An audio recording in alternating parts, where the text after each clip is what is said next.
8 to 8 on 2 to your breakfast, and the Lord Mayor of Western New South Wales, Matthew Dickinson, good morning. Some would have it pitched that way, wouldn't they? They But I'll would. just take the humble title of Mayor of Dubbo Regional Council. That will do. Matthew Dickinson, rain is here. Mm. I put it away for a couple of days. Will I have to drag out my whistling kettle? Can I expect the Dubbo Regional Council to announce within hours or days that the boiled water alert has returned? No. I'm confident that the boil water alert that we had previously, the one that started on the 7th of July, we won't have a repeat of that. And we've learned from that, obviously, and there's a few things. What have you done to make sure it doesn't happen? Well, one of the things that we did when we had that last bit of rain come down and obviously brought more turbid water down was we turned off the the water treatment plant, filled the reservoirs, made sure they were full, and then turned off the water treatment plant while that particularly turbid water came down. Then obviously started up again once the water came down. We've got reservoirs, we can go for a couple of days without treating water with the reservoirs that we've got.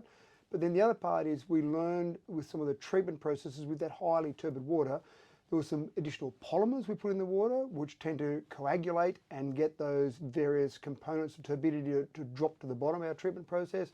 So we learned from that process to do the treatment process a bit differently. So we survived the last one. I've got total confidence in our staff that they'll be able to survive this one as well. So at this stage, no boil water alert.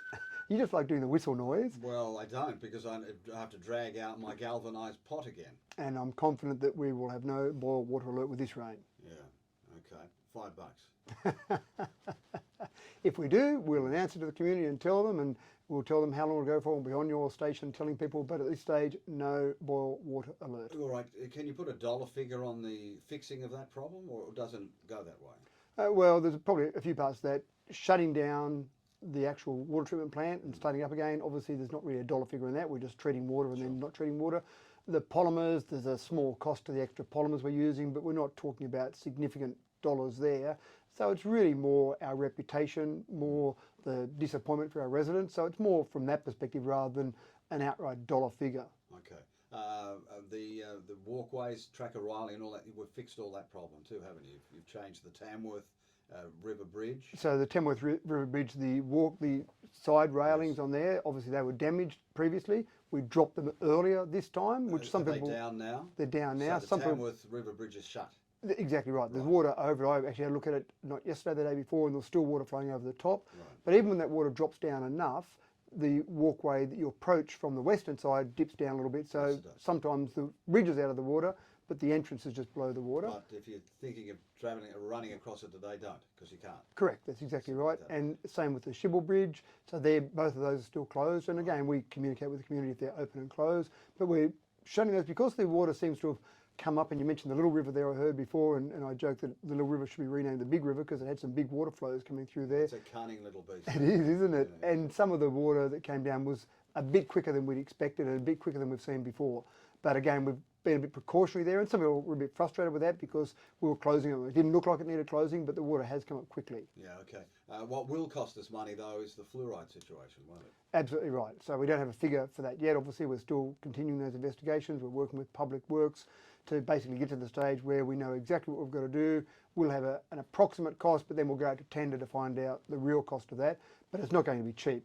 And again, I don't want to put a dollar figure on there, but expect that to be expensive. And we'll have to readjust some budgets in our water fund to accommodate that because we need to get that fixed as quickly as we can. And just to segregate the water from everything else, no one can touch the water fund. It's a completely different kettle, isn't it? Correct. Excuse the bad pun there, but yeah, you're right. The water fund, the money that we generate through charging consumers for water and the money that we spend on treating that water, that has to be a separate fund. We can't take out of the water fund and fix the roads, for example. Right. That's cats and dogs, really. Correct. Isn't it? Okay. Yep. Regan Park, why am I continually getting emails and phone calls to Matthew Dickinson about Regan Park that you're going to put ovals on, floodplain? Yeah, I don't know why. It's a really interesting process. Have you had discussions with anyone? Yeah, sure, we've had discussions. I've had discussions with Barb Sutherland, who's very much focused on the environment. I've had discussions with Peter Duggan, very much focused on the environment. I've had discussions. What about sporting clubs? I've had discussions with John Walkham, who wants to put some sporting ovals somewhere in Dubbo. So you have discussions as a councillor and as a mayor. You're having discussions with people every day. We met with some Blue Ridge proponents or people that are in developing Blue Ridge right now. On the weekend, we had a group of councillors up there meeting with them. You're not doing your job very well if you just say, I'm not talking to anyone. You want to be talking to people across the community.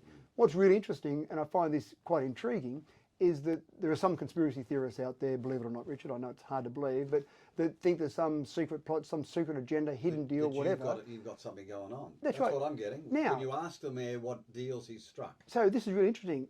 I was really clever because in February last year, when I was average Joe Blow citizen, there was a mayoral minute that went through council that was resolved by council. So somehow I was pulling some strings with councillors in February last year to put this secret deal together. And then from February... That was a sporting club. That was a sporting club that went through a mayoral minute, no public consultation, nothing against the sporting club, but the process there I found quite flawed. No public consultation, a mayoral minute, and it was resolved by council to look at potentially giving 10 hectares of land to a sporting club. So somehow I was pulling some strings there behind the scenes in February last year. Not true.